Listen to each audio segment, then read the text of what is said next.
As I record this episode, we've just emerged from Tropical Cyclone Alfred hitting the shores of southeast Queensland and northern New South Wales here in Australia.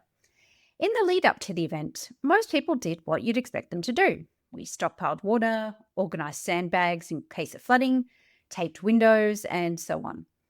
And while there was an expected shortage of bottled water and fresh fruit and vegetables in the supermarkets, there was one other item that was in short supply: toilet paper. People have been buying it up in bulk. And we saw the same thing happen a few years ago during COVID-19. Videos emerged of people fighting over rolls of toilet paper in supermarkets. It was ridiculous. It is highly unlikely we're going to defecate more than usual when in a lockdown situation. So, what drove this bizarre behaviour and why did it happen? And importantly, what can this teach us about communication and change?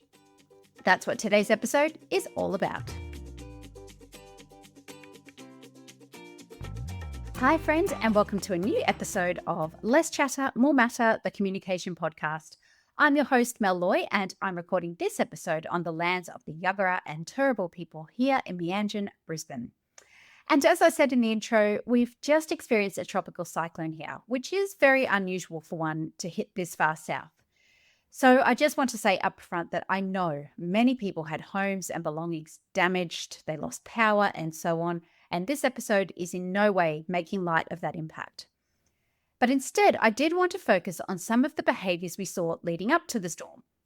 Behaviours that we've seen in other situations too, because it's worthwhile unpacking them to understand why humans do the things we do, but also how we can apply those lessons to our communication and change. So today, I'm going to share 4 reasons why people hoard toilet paper during disasters and what we can learn. Let's get into it. The first and potentially most influential factor is uncertainty. Uncertainty breeds fear. Fear breeds poor behaviour or just weird behaviours. We react poorly to uncertainty because our brains hate it. Our brains are these old things that are living in modern worlds. They were designed to keep us safe. So certainty is very comforting to us. When we don't have certainty, sometimes we just don't know what to do. And we see this all the time in workplaces, particularly during change. If we can't provide all the answers, people tend to resist. This uncertainty is also linked to the status quo bias, which basically means we like things to stay the way they are, even if sometimes it's not in our best interest. And again, this goes back to that idea that the status quo provides safety. If we move outside of that status quo, we are taking on risk, and we are hardwired to avoid risk. So when we see people hoarding toilet paper, part of that is just a response to uncertainty and a desire to control what we can. What does this mean for your communication and change practices? Well, firstly, try to create as much certainty as possible. That means very clear communication, not using the vague corporate speak or vague timelines and so on. And secondly, I know we don't always have all the information, so say so. Be upfront about what you know and what you don't, and that's always appreciated. And another tip that I always share is to talk about the things that aren't changing. So for example, yes, we're changing this technology, but our process remains the same and so do our roles. Sometimes you have to anchor people to things that are certain to help them manage the uncertain.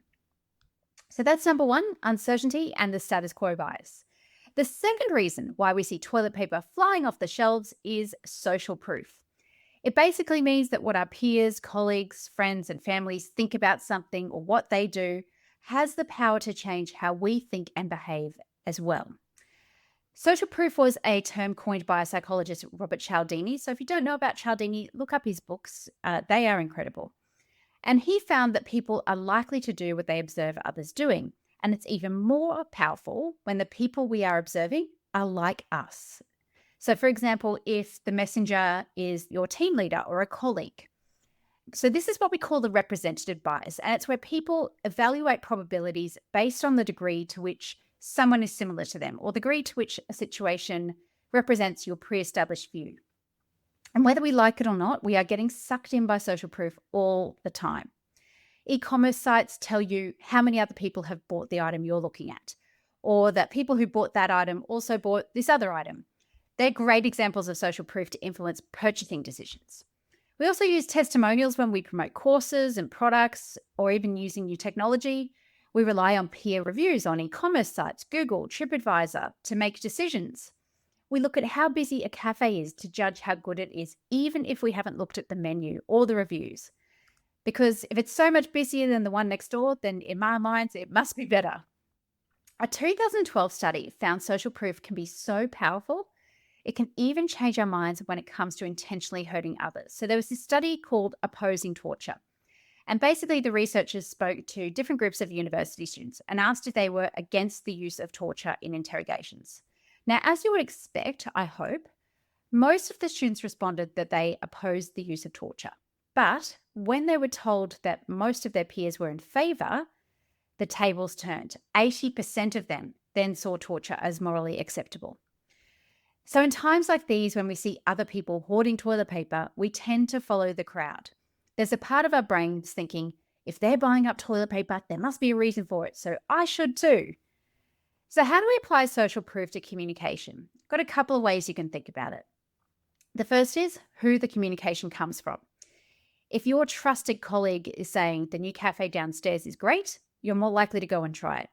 Or if a couple of team members are raving about this new AI tool at work, you are more likely to use it. So this is where change champions can really help your internal comms. And it doesn't necessarily work if the social proof is coming from a senior leader. So just think about who the messenger is. And the second way you can use it is think about how you write the subject line or the title of your communication. Because including social proof in a headline or your key messages can make a big difference to whether a person decides to engage with your message or not, and if they believe it. So for example, you could use a subject line like, 20 of your team members have already completed this survey. That's going to be much more persuasive than complete this survey. So that's social proof. The third one related to uncertainty is loss aversion. So this is a bias where we tend to feel losses more than equivalent gains, even if those losses are only potential losses. We don't actually know. So in fact, the pain of a loss can be twice as powerful as the joy from an equivalent gain. So for example, we'd rather not lose $10 than find $10. And this is linked to prospect theory, which was developed by Daniel Kahneman and Amos Tversky back in the 60s and 70s. And it basically means we weigh up potential outcomes from decisions we have to make based on cost and risk. So for example, we might be much more willing to pay for an outcome that's a sure thing rather than pay less for an outcome that's not as sure. We're willing to spend more to get certainty. Now, what all of this means is that we tend to do whatever we can to avoid incurring a loss, which means we often avoid taking even well-calculated risks. It's also linked to regret aversion, where we tend to do things to avoid feeling disappointed later on. It's like FOMO.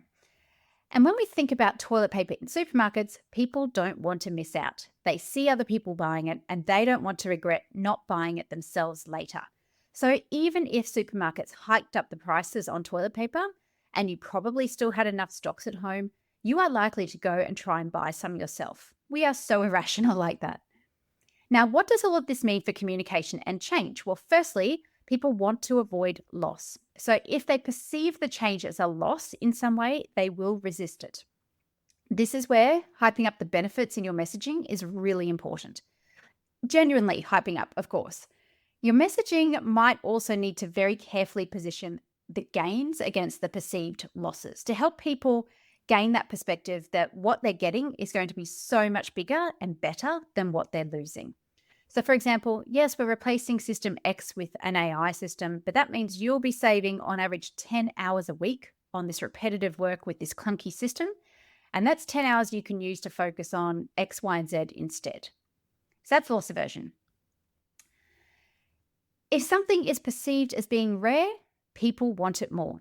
And that's the gist of scarcity, which is our fourth reason why people buy toilet paper when they don't need it during disasters. Scarcity is one of Cialdini's 6 psychological principles of persuasion. It's why people line up for days outside of shoe stores when there's a limited edition version of a sneaker dropping or a new iPhone is coming, even though they probably already have a perfectly functioning iPhone or they already have 10 million pairs of sneakers at home.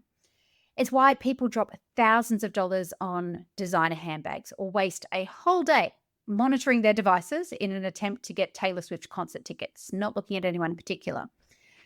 There was a lovely experiment in 1975 that demonstrated this scarcity principle. So in this research, they asked participants to rate chocolate chip cookies. And to me, this sounds like a experiment I can get behind. Now, there were 2 jars. One had 10 cookies in it. The other had just 2. And they were all exactly the same cookie. People just had to taste a cookie from each jar and rate it. And even though they're exactly the same cookie, the cookies in the 2 cookie jar were consistently rated higher than those from the 10 cookie jar. Basically, scarcity drove a perception that those cookies were more delicious and more valuable because there was only a few of them in that 2 cookie jar. In the case of the great toilet paper hoarding, scarcity was a big driver of behaviour. People saw toilet paper was getting scarce, and so they wanted it more, even if they didn't need it. And again, it's a little bit like FOMO. Marketing, it uses scarcity all the time. You see it when they use phrases like there's limited tickets available, or limit of 1 product per customer, or there's only 1 seat left on this flight. E-commerce sites use it all the time. You can see how many of a particular item is left in stock, how quickly they're selling, and so on. But there are a few caveats about scarcity. And the first is that scarcity due to high demand, like Taylor Swift tickets, is much more effective than scarcity due to limited supply, like a coin collection. Luxury items that last a long time, like a diamond necklace, are more appealing compared to what they call fleeting luxuries, like a limited edition book.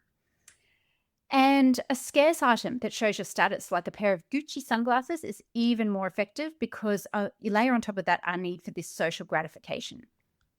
So, how do you use scarcity to make your communication more effective? Here's a few examples. When promoting a training course for employees, you could say something like, spaces are filling up fast for this hugely popular, unique learning opportunity. Don't miss out. If you're selling a product, you could say, hundreds already sold and only a few remaining. Getting quick. Or maybe something like, you'll never have the chance to buy this again. If you are selling a service like a training course, you could say something like, gain exclusive access to our annual leadership communications course, usually reserved for C-suite executives only. You could even use visuals to show how many places on a course have already been taken, for example, as long as that visual shows that there are only a few left. So layering scarcity with social proof can also be really powerful. So, for example, a testimonial from someone who attended a training course. They might say how great it was, how happy they were one of the few people who got to do the course, and then they encourage others to do it before the course books out. That could be a very powerful message. Alrighty, it is time for your episode recap.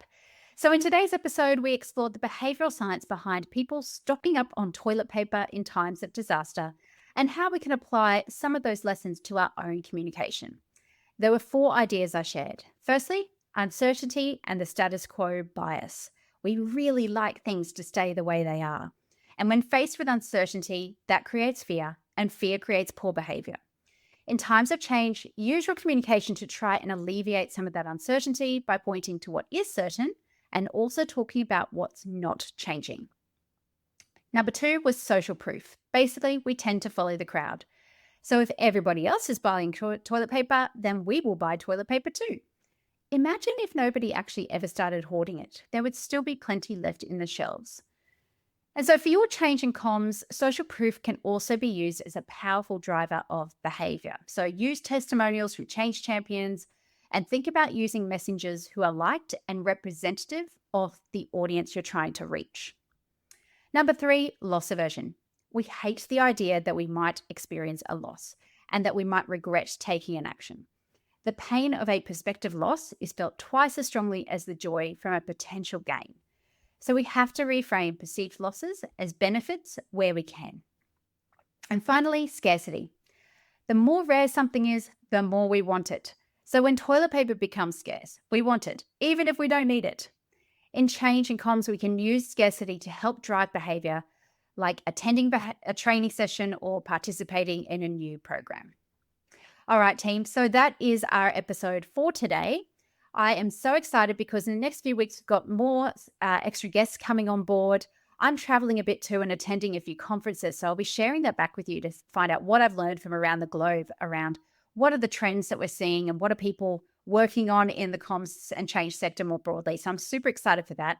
Also super excited that in November this year, I will be running a retreat with my friend Petra Zink over in Queenstown. Very exclusive, very limited. We are maxing out at 20 people to this retreat. It's 2 days. You're going to walk away with so many tools and practical things for your own business, your own brand. You do not want to miss this. I promise you, we have a big focus on practicality, and also why not do it in Queenstown? So for more info on that, check out the link in the show notes. In the meantime, keep doing amazing things, and bye for now.